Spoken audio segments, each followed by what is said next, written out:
I am going to go ahead and go through the introduction in Jeremy's bio. So Jeremy Rasmussen is the Chief Technology Officer of Abacode, a company providing managed cybersecurity and compliance advisory services to businesses across all industries. He is also the adjunct professor at the University of South Florida and founder of the USF White Hatters Computer Security Club. Since 2000, he has taught courses in cryptography and network security, ethical hacking, digital forensics and investigations, mobile and wireless securities. For 25 plus years, he has performed R&D of cyber solutions for government and commercial customers. Jeremy is a CISSP and certified ethical hacker, and he was named 2017's Tampa Bay Technology Leader of the Year. So very excited to have Jeremy here today to speak with us on his talk, Ransomware, the Real Pandemic. And with that being said, I'll go ahead and let you take it away, Jeremy. Thanks, Wilfredo. Hope everybody can hear me okay. I'm very excited to speak here again. I think this is my 5th year speaking at B-Sides Tampa Bay. Definitely going to be a different situation this year than usual. I think we had almost 1,000 or more people last year in person right before the pandemic really started hitting. So that was kind of the last big event I attended before COVID struck. But you know, COVID has been bad. It's been a change. It's caused a lot of issues. But I'll tell you what, the real pandemic out there, from what we've seen, is ransomware, because we've just seen it hit so many companies.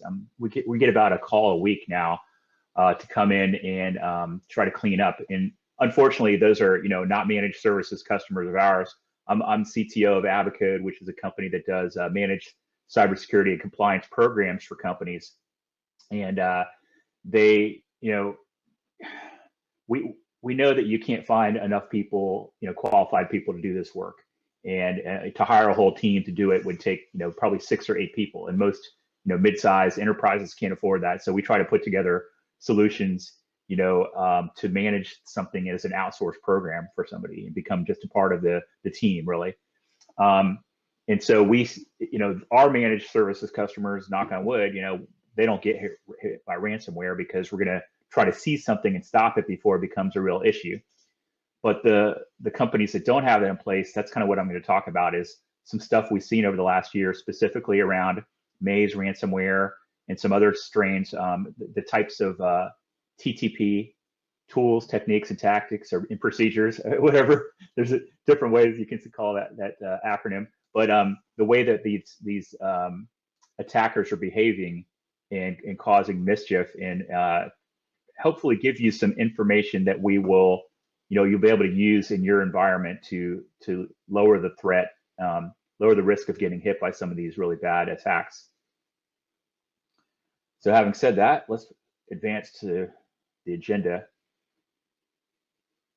want to make sure, can you guys see?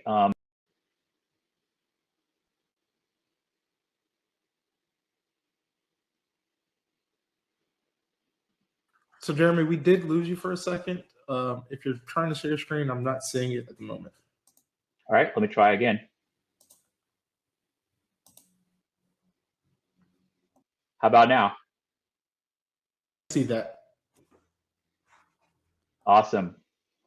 Again, thanks for joining me. We're going to talk about today the MITRE attack framework, which is a way of analysis and analyzing the TTP of our attackers, the adversaries that are out there.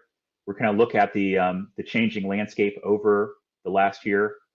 I do want to mention, some things about the SolarWinds attack, because it's been in the news lately, not necessarily a ransomware, but we're going to apply the MITRE attack framework principles to that, and then apply them to the Maze ransomware itself, and show you what happens during a forensic cleanup and investigation, which is unfortunate, for those companies that aren't proactive and don't have the protections in place. These are some of the things that can happen, and these are the steps we take to go through and clean up, and then give you some advice on stuff you should be doing right now. So let's dive right into it. The concept of an attack kill chain has been around for more than a decade. I think Lockheed Martin was the first ones that came up with it. in military terms, a kill chain is find the target, reconnoiter the target, destroy the target. From a cyber standpoint, we're looking at these are the typical things that an attacker will do, and we can kind of key on these indicators of compromise and stop stuff before it becomes a real problem in the environment. And so MITRE Corporation, which is a non-profit, government think tank type company, came up with this, very detailed list of what I would say are tools, techniques, and tactics, or some people say they're called techniques, tactics, and procedures. I don't know. The acronym changes depending on whom you ask, for how our adversaries behave. And I remember going back to like 1999, 2000, I was reading Hacking Exposed, like the first edition, and it talked about this is the methodology that hackers use, reconnaissance, trying to find the, more information about the target you're going to go after, and then, finding some kind of vulnerability to exploit, gaining a foothold, and then moving from there, lateral movement, pivoting, escalating privileges, and doing your mischief. And that really hasn't changed that much. But what they've done is they've really looked at some indicators of compromise associated with those types of things on the kill chain, so that the game is for us as the defenders, as blue teamers, to try to stop the kill chain, stop these activities as early as possible up there towards the reconnaissance and resource development, and even before initial access. But maybe even after initial access happens, we don't want it to get to the execution and persistence and privilege escalation stages. We want to stop it, because down at the bottom of the kill chain is impact, and that's when the attackers are disrupting your business and your operational processes, and it's really too late by that time. They're encrypting files, they're demanding a Bitcoin ransom, and all that stuff. There has been a little bit of criticism, interesting to note, that of actually having reconnaissance and resource development up there in the top of the chain, because like, what can you do about it, right? And I have this certain perimeter that I'm trying to protect, or this concept of my environment. What could I possibly do to limit reconnaissance? Well, there actually are some things you can do. You can train your people not to give out information, right? Right. Empower them to be the first line of defense through cyber awareness training. Don't speak to people on the phone and give out data. Don't give it out over email. Respond to phishing attempts and stuff like that. In terms of them marshaling the resources to come after you, I don't know if there's that much we can do. We can always try, from a law enforcement standpoint, to disrupt the international supply chain for these hacking groups. But as I'm going to show you later on, they're very organized, very well organized. They even have like affiliate programs now, and have their own red team, threat hunters and so forth. It's really amazing how organized and business-like they are. But just looking through the rest of the chain, initial access is where the attacker is gaining a foothold in your environment, and we'll talk about some of those initial infection vectors that they typically use. Execution is trying to remote execute code to spawn a process, set up a keystroke logger, scrape memory for passwords, things like that. Persistence is really a backdoor, a covert channel, so they can get on later. A lot of times we'll find an attacker will exploit some vulnerability to get into a system, and then they'll fix it so that nobody else can get in, because now that system belongs to them. Like, it's their system. And so, but they will set up a backdoor for themselves so they can get in later through a normal account login. Privilege escalation is the idea that you don't want to just be an unprivileged user. You want to have root level or administrative level access so you can do more.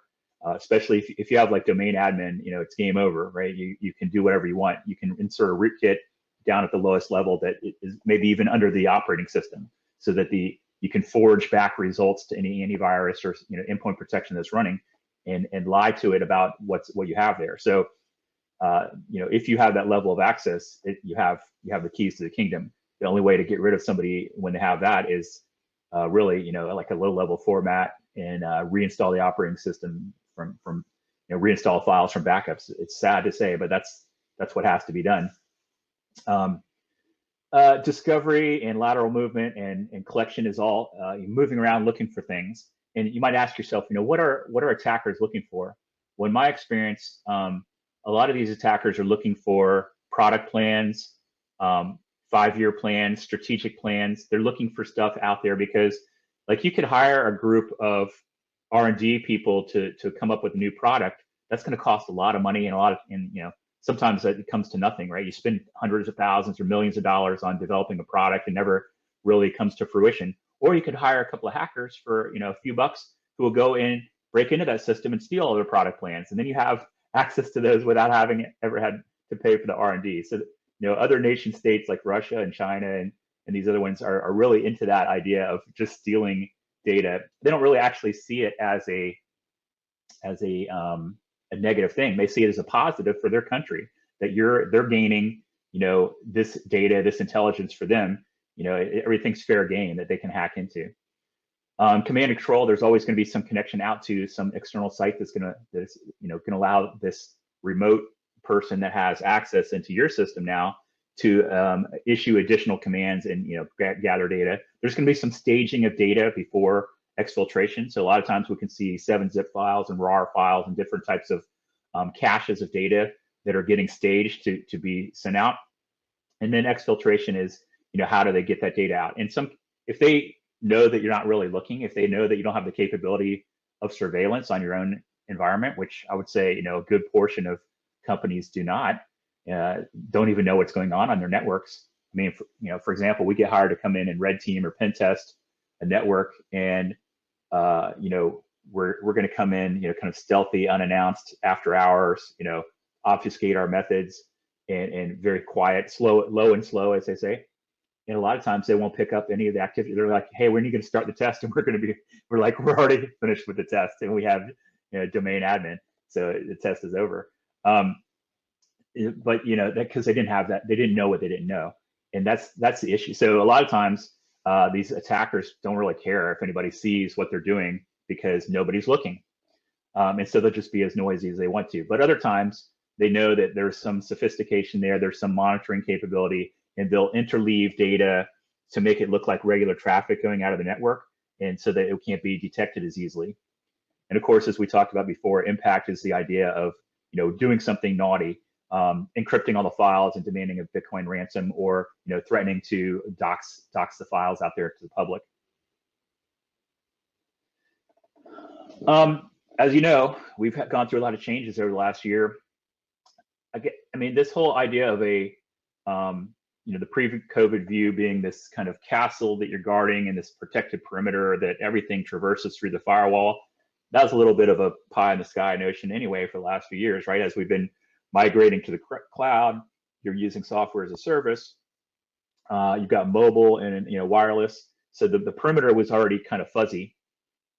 But especially now, so that everybody's working from home, people are outside the traditional protected perimeter. Imagine like how much you accomplish on social media. We use LinkedIn for HR and hiring, used Twitter for help desk support, use Facebook for public relations, Instagram. So you're like running a good portion of your business on social media. But is that coming under IT security, visibility, and access control? Probably not. It's probably being run by like the marketing department or whatever, and those people are typically security amateurs. We did whenever we do an assessment for for an organization, we first need to take stock of where all their important critical data are, right? And so I'm just thinking of we did a professional sports team. I won't say who. It was not in Tampa Bay. It was another one, a very prominent billion-dollar organization, professional sports team. And the first thing we did is try to find out where all their data were. And so they're using a SaaS system for payroll, one for finance, one for ticketing, CRM, customer relations, baseball analytics. Well, I gave kind of away what sport it was. They had brought in some guys from Google to do analytics for them. And so like everybody else was on Office 365 and Azure, and these Google guys like Google stuff. So they were on GC Suite and Google Cloud Drive. And so like finding out where all the data were and who had control of it and what was the status of multi-factor authentication, almost impossible. The IT they even had these tenants on their network from outside vendors, and they weren't even part of the network, but they had domain rights and domain access and emails and all that stuff. So like, just like, oh, the funny thing was they didn't even know if their ticketing system was on premises or in the cloud. We had to like find it. So it's funny that these big multi-billion-dollar corporations sometimes don't even know where their data is to start with. So you got to find that, understand how to protect it and all that. And a lot of times it's not out. It's not where you think it is, and it's not being protected the way you think it is. So we have this whole idea of the zero trust now. It's not just a buzz phrase anymore. The new normal is assume that you have a breach, like somebody's already inside your network, and how do we limit what they can get access to, and segment them off, apply authentication everywhere, and limit their ability to get to important data. It's like the whole idea of the Navy builds ships knowing that they have to reach their destination even if they have a leak. So you can't keep every drop of water out of a ship, but it still has to go where it needs to go. That's the idea of our new post-COVID world. There's going to be somebody in your organization that's not supposed to be there. How quickly can I figure out that they're there, eradicate them, and correct that problem so it doesn't happen again?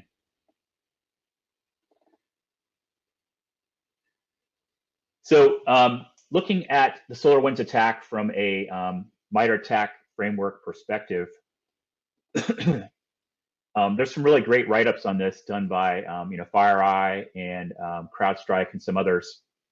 And they came to realize that it all started with this Sunspot malware, which actually infected the build environment of SolarWinds. So it established persistence with scheduled tasks that triggered at boot time. Very familiar with that through our MITRE attack framework, because persistence is one of the first things you do. It uses stealth, through encryption methods to hide its source code and hide any logs. It was very clever because they would monitor and inject any running process of msbuild.exe, which is the Visual Studio build process. So they would, whenever a build was getting ready to kick off for the Orion software, they would scan for that and inject their Trojan horse in there. And also they disabled debug warnings during the builds so that they couldn't see if there was any errors thrown or warnings. It couldn't, that caused by their Trojan, the build people, the DevOps folks couldn't see it. So it was very, very stealthy, clever how that went in. The point of Sunspot was to put in place Sunburst, which was if you want to really read an incredible write-up, FireEye, and I think, to their credit, SolarWinds, FireEye, CrowdStrike, and all these have been open about information sharing, because this is such a widespread attack, and they wanted to make sure everybody, had as much information as possible. They gave very detailed information down to the, GUIDs and processes spawned and network connections out, exactly how this thing behaves, so we could see. But the whole point of Sunburst was really to allow additional reconnaissance, command and control, things like that, the various things that we see in the attack chain, right, the kill chain. Teardrop and Raindrop are really, different versions of droppers that were put in by Sunspot to allow them to just put in a post-exploitation framework.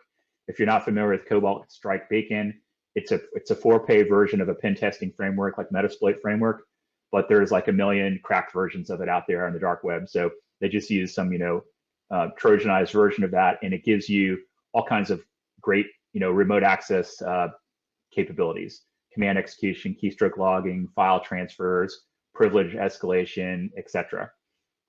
So that was the point of all that, is a dropper for this exploit framework. But my question is, what was the initial vector of attack? I've researched this and I have not found anywhere online. And if you can find it, put it in the chat or submit it through a Q&A or whatever. What was the initial vector of attack that allowed the attacker to insert the Sunspot Trojan into the build process in the first place? Nobody's admitted to that or how that came about. My guess is it probably wasn't very sophisticated. It was probably along the lines of what we see with any of these attacks.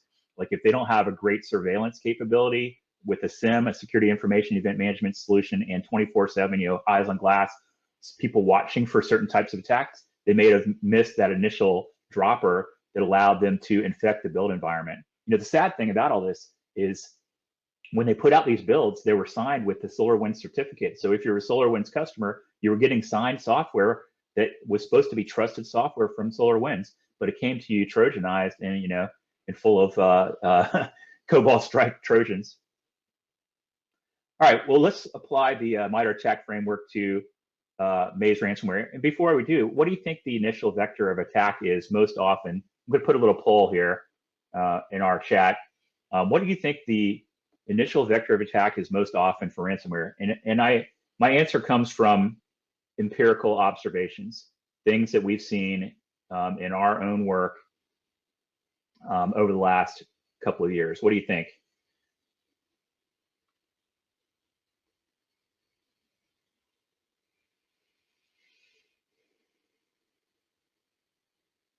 A lot of people guessing phishing and social engineering, and that's kind of the conventional wisdom, and that people are the weakest link.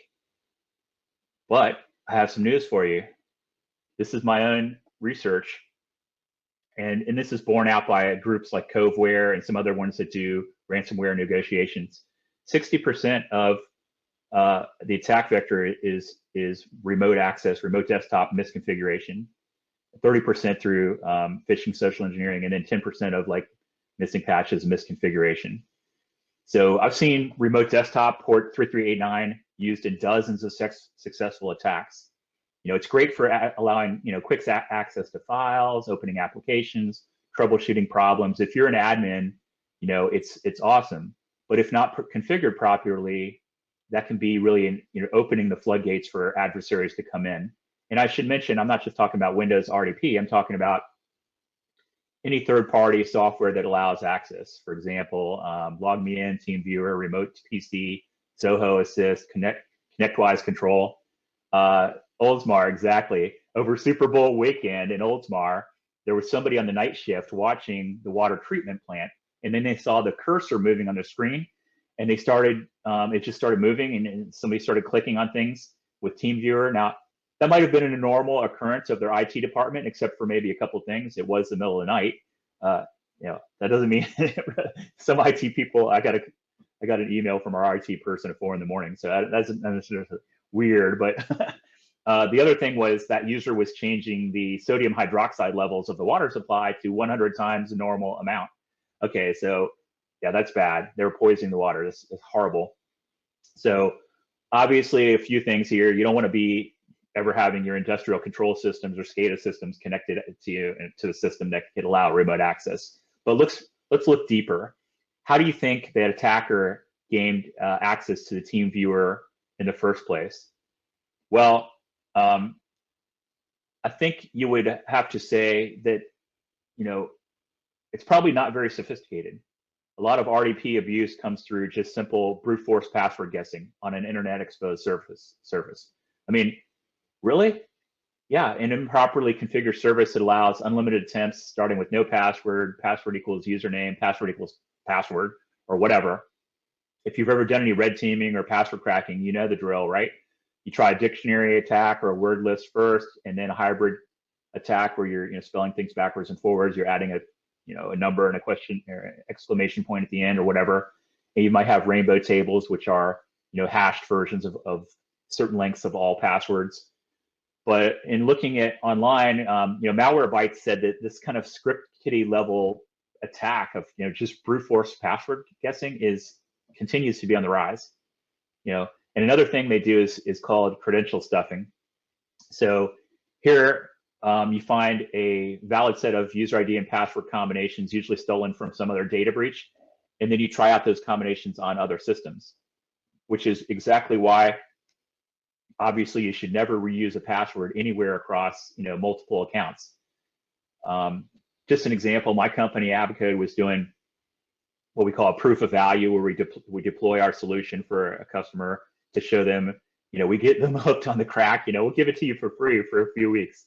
Once you realize you can't live without it, then we'll start charging you, that kind of thing.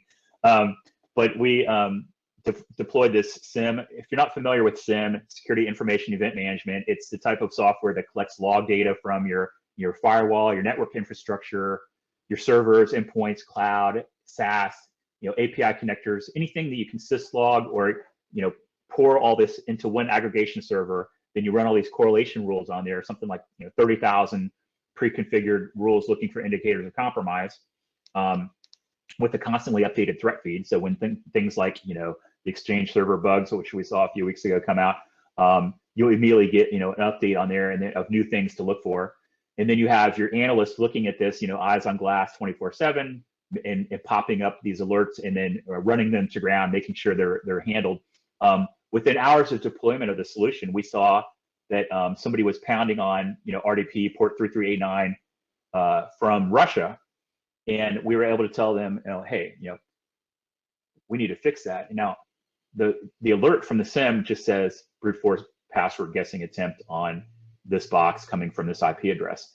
But what's the deeper issue there? Is why are you not limiting the number of login attempts? Why are you not whitelisting that to to just one trusted IP? And all these other things, layers, VPN. You want to go push this through a bastion host and all this stuff. We looked at the deeper security architecture issues and try to advise them on that stuff. So Maze is especially a pain in the butt from a business point of view, because the people that run Maze are really good business people.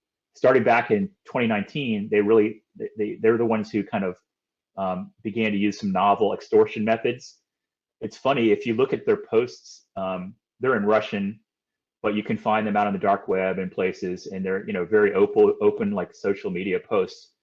Translated to English, they call their victims clients, right? Which implies that they think they have a contractual relationship with these victims or clients. So they deliver on their part of the agreement, which is encrypting all the files, and then they expect their clients to deliver on their part, which is paying the ransom. And so, not only are they going to try to get a ransom through selling you the decrypt key, they're also going to threaten to dox you, right? So they're going to publicly release all of your stolen data out on the dark web. They're not going to be quiet about it. Like, they'll go, if you don't pay, they'll go very public with the details about the compromise. They'll show some documents as proof. Some cases, they even threaten to tell the securities and financial regulators. So, like, think about that. If you're if you're a publicly traded company and the word gets out that there's been a breach, your shareholders can rise up against you and sue you and things like that. So this allows them in some cases to get multiple extortion fees. And they have this, it's incredible, they have this affiliate, a program where they'll pay pen testers and red teamers to find exploits, like maybe up to 40% of the ransom. Now, if I'm a pen tester, how do I know I'm really getting paid 40% of the real ransom, or they're not just giving me like X, And when they advertise, it's funny, when they're recruiting, they're like, no slackers or scammers. We want people who are dedicated. Oh, and by the way, they try to say, the Maze group at least says that they don't go after schools, hospitals, airports, or government, just greedy American corporations. But who knows? And sometimes they even do try to pay off insiders to get, you may have read about, there was a Tesla, and this wasn't the Maze group, but this is another group. There was a Tesla employee who turned down $1 million to plant malware in the Tesla manufacturing plant. So they do sometimes try to get, recruit insiders. All right, so some of the stuff you might see from Maze is it does establish persistence through a startup folder batch file. It does try to disable like IDA Pro and other types of tools that allow you to do malware reversing and analysis. It does do credential stealing through launching Mimikatz. If you're not familiar with Mimikatz, it's a great tool that allows you to scrape basically plain text passwords out of RAM. It uses ps-exec and PowerShell to move laterally. So once you've gotten like one username and password that's a privileged admin level, you can just ps-exec to other systems to spread the infection there. Command and control is actually using hard-coded IPs via HTTP. That's really not that sophisticated, right? I mean, that should be something you could easily look for if you know the domains to watch for on a block list. But of course, they change them so frequently, it's hard to keep up. They're registering hundreds or thousands of domains a day. For data collection and exfiltration, they're often using 7-zip and WinSCP. So they're looking for the important data, sensitive data, personally identifiable information, financials, product plans, stuff like that, IP, and then they're zipping it, and then they're going to use some kind of WinSCP or something to send it off to some cloud resource. From an impact standpoint, it is they're trying to clean up their tracks. They're making it as hard as they can for you to recover by deleting shadow volumes, stopping the SQL service so they encrypt databases and stuff like that. It's really pretty horrible. Well, Wilfredo, how much time do I have left? I have to know how quickly I should speak here. So we want to leave some time for questions. I would probably give it about 10 more minutes. Thanks very much. Perfect.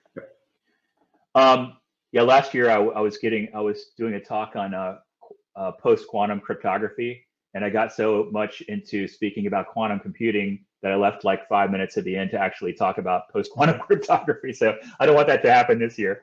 So this is a little like program campaign that we've been running. Whoops, sorry, pull that over here. Basically, I wrote a document about what it looks like to.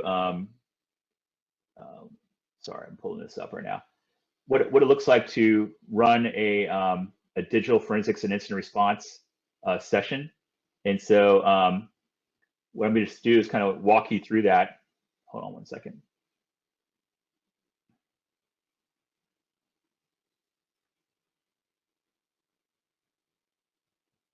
Apologies, I got my notes mixed up. Well, you know what? I'm gonna wing it here.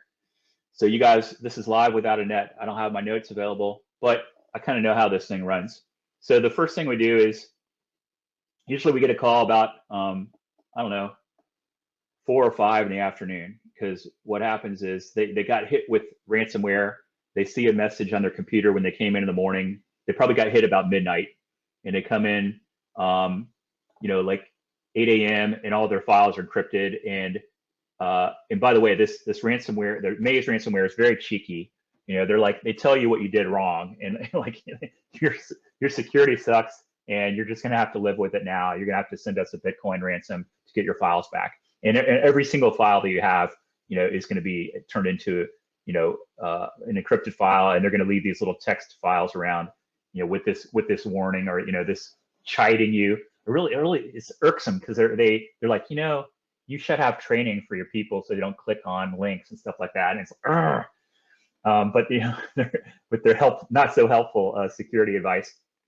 Anyways, they we'll get the paperwork signed right away, NDA, MSA, and all that stuff, because we always want to sign our T's and C's before we get started on a D for cleanup.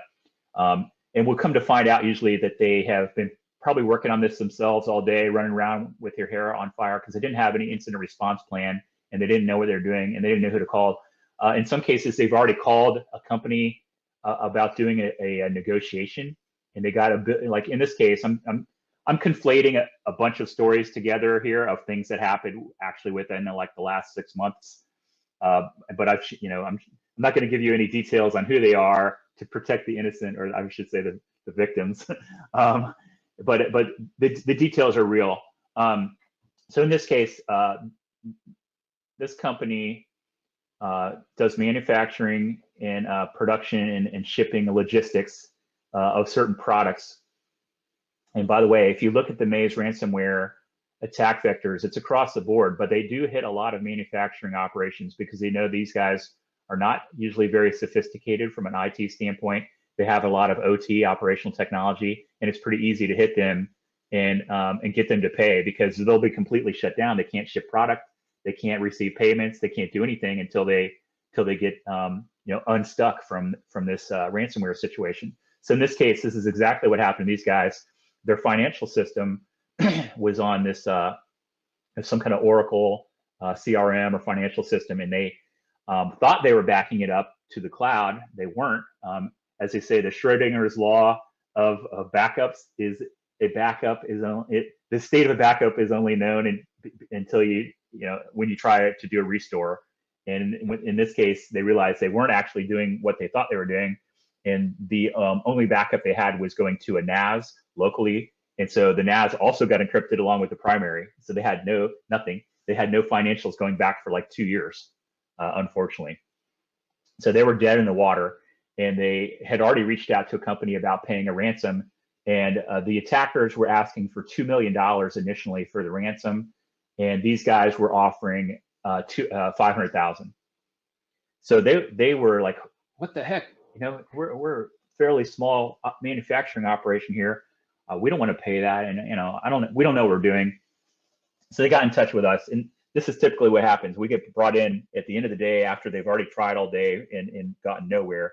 And so, always makes your spouse real happy when you start on a project at 7 or 8 in the evening. That's when you're starting on the thing, and then it kind of goes all night from there. And you're doing activities and you're trying to clean up. You're segmenting off systems. You're turning off systems. You're changing passwords. Now, in the olden days, when I taught forensics initially, digital forensics at USF probably 10 years ago, conventional wisdom was pull the plug, yank the hard drives, copy the hard, do a bit stream level copy of the hard drive, and then work off a copy. That's kind of old school because, let's face it, the goal of forensics now is not prosecution, because these people are coming in from Russia and North Korea or whatever, Iran. We're not going to have any reciprocity from a legal standpoint. We're not going to bring them to justice. So attribution, really not that important. Protecting integrity of the data, not that important really anymore. What we want to do is find out what happened, fix the problem, make sure it never happens again, and help them remediate. Okay, so that's usually the goal now. So in this case, we got involved in it, and so we started looking at the thing, and there was 3 possibilities of how they got in. Now, we don't think it was phishing because we can look through, 0365 logs and see things like that. We can see if rules were created. We can see if people were logging in at odd times from odd places, and we didn't see any of that. But what we did see is they did have some deprecated servers. They had an Exchange server they're running. Even though they migrated Office 365 in the cloud, they were still running a deprecated version of Exchange because their CRM system needed to use that to send out messages. Okay, I don't know why it needed to do that. I don't know why they couldn't have a connector to an O365 account, whatever. They just didn't know how to do it. And this is the case sometimes. You just don't have savvy IT people that know what they're doing. And then the other issue was they were running, and we've seen this numerous times.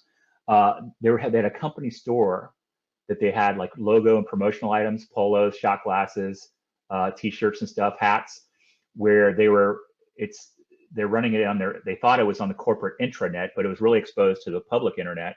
And it had this 1990s era, PHP code for an e-commerce system they were running. And so somebody came in and was able to pwn that thing. Once they get a foothold there, either through the deprecated Exchange server or the pwned web services, then they pivot from there into other parts of the system. All right. So it just kept going on and on. So what we immediately do is we deploy a solution that allows us to gather compromise information. So we can see, we look through registries, memcache, drop files, network connections, and all this stuff. We're able to gather that ephemeral data now because we want to know if somebody is still actively attacking them.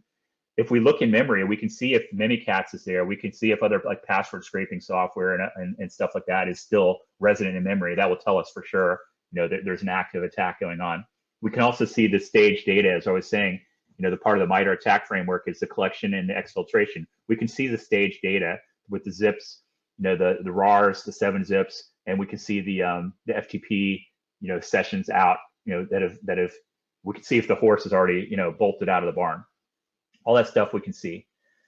Let me fast forward to the end of the story. So we did engage. We had to engage with a third party to do the negotiation with the hackers. You always hear these guys have great customer service because they're real concerned about their reputation, and They don't want anybody to think that, you know, if they pay, they're not going to actually get the key and all that. But in some kind, you know, their customer service is greatly overrated, in my opinion. You know, so we've gotten, you know, like we had to actually find them. The email address they gave us didn't work. It wasn't, you know, we weren't getting any response. And finally, because of this group that we work with, they knew somebody else within the Maze ransomware group. They were able to get in touch with them, and finally were able to open the negotiations.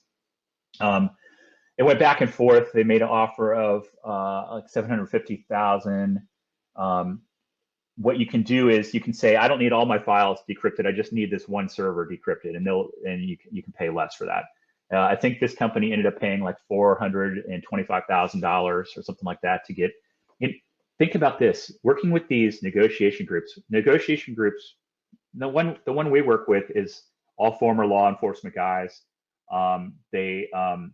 They do a conflict of interest validation check with each thing, because Homeland Security, or maybe it was Justice Department last year, came out with this thing saying you can't negotiate with ransomware groups because you could be sponsoring terrorism, right? But there are certain ones you're allowed to work with that aren't state-sponsored terrorism or whatever. So, anyways, you have to do all that. But I always wonder if the negotiation group is in cahoots with the attackers by saying, victim, you give us $500,000 and we'll get your decrypt key. But then they go work with the attacker and they get the thing down to $400,000, and then they pocket the $100,000 themselves. Nobody would ever know. It's a completely unregulated industry, so all this could happen. So long and short, you don't want to find yourself ever in this situation of having to go through digital forensics investigation and cleanup. For the reason I said before, you're probably going to have to end up, rebuilding your entire environment, deleting everything, low-level format of all your disks, restoring from backups. Oh, by the way, you may not have enough like virtual space available to do the decrypt, right? If you're decrypting all of your servers and files, you need an equivalent number of memory and storage available for those, and you may not have that available. In some cases, we have to cobble together, a little NAS from servers and backup storage to be able to do that. All right, so wrapping up, here's the stuff I recommend you should do now is ensure that you're not a victim by having adequate access controls in place with multi-factor authentication. Let's see, whitelisting, so you can only access remote access from trusted locations. Don't have so many admin accounts. We did an insurance company pen test, and I found that it had like 238 domain admin accounts. Like, why do you need that many? You shouldn't have that many. You should have very few, and they should be, heavily regulated. Vulnerability management. You can't actually turn on network level authentication that will makes people authenticate to a remote desktop session before you establish a real session. That will keep, cut down on the idea of a denial of service attack from brute force password guessing.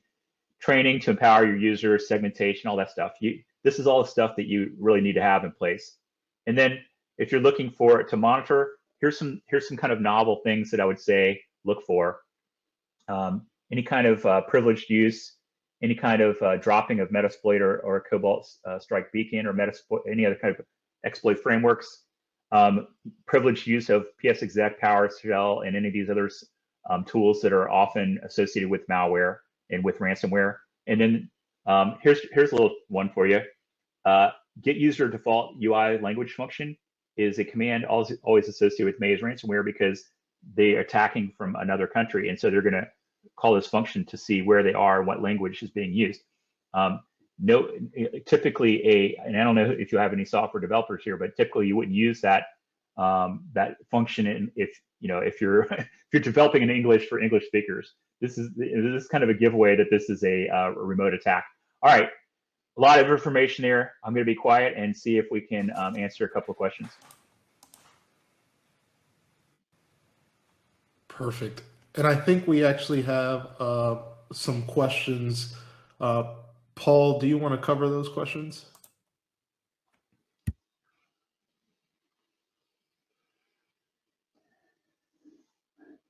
Well, I'm gonna just go ahead and look at the top ones in the list there. Coolest ransomware and increasing use of red teaming tools by ransomware groups. I mean, yeah, it's an alarming trend, but it's also, to us, it could be a method of detection, right?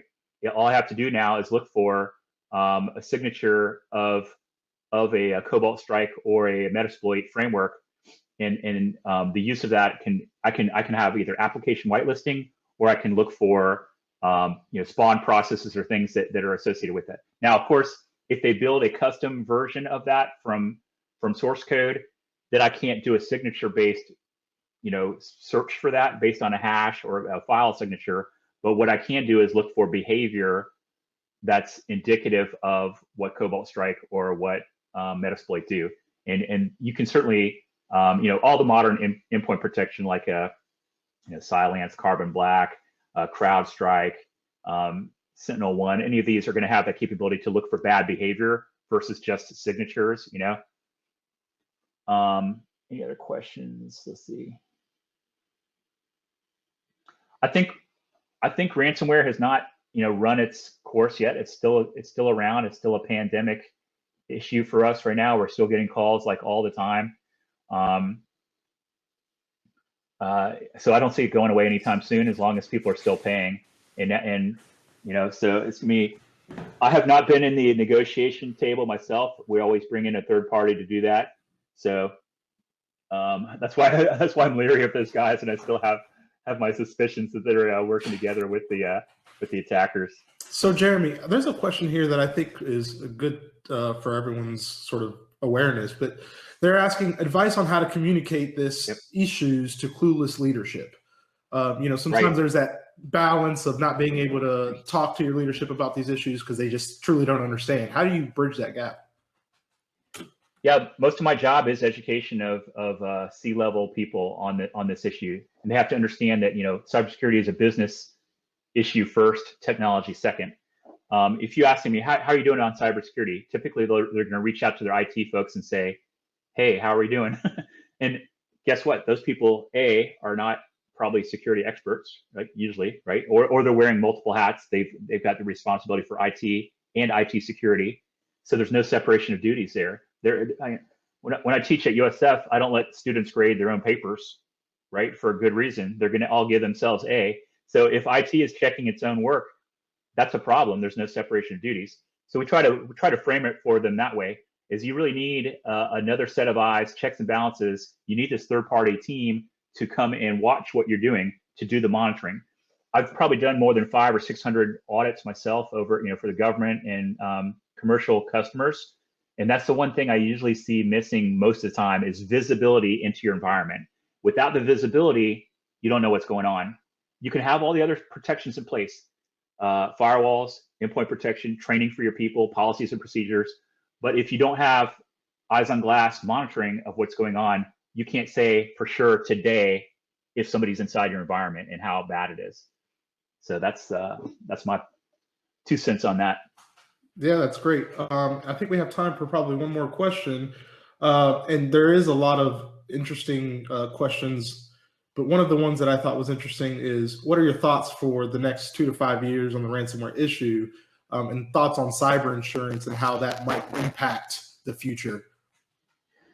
Cyber breach insurance, I think, is necessary, but it's not a cure-all. And I would say it's backwards to think that you're going to go get cyber breach insurance and that's going to keep you covered.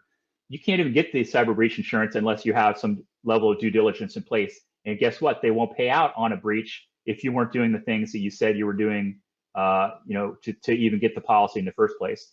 Plus, we've also seen some situations where they won't pay out if it looks like what was done was perpetrated by a nation state, because then that's considered an act of war, and they get a clause that they don't have to pay if it's an act of war.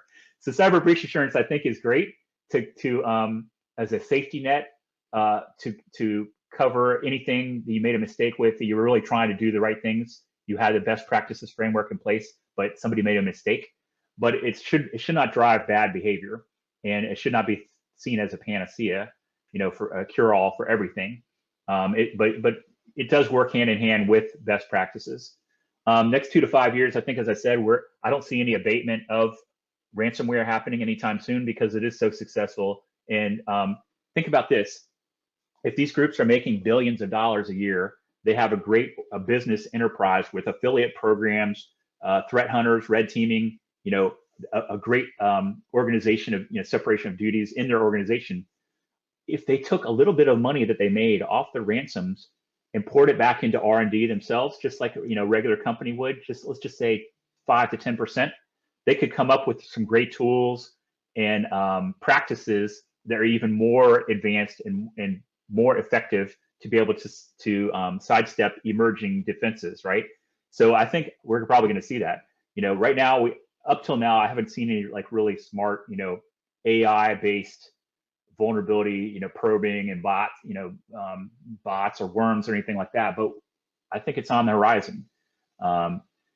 Computers are pretty good, AIs are pretty good at crunching numbers and finding low-hanging fruit in terms of vulnerability. They're not as smart yet at finding complex ones, but there's enough. I think we've been pretty clear about this.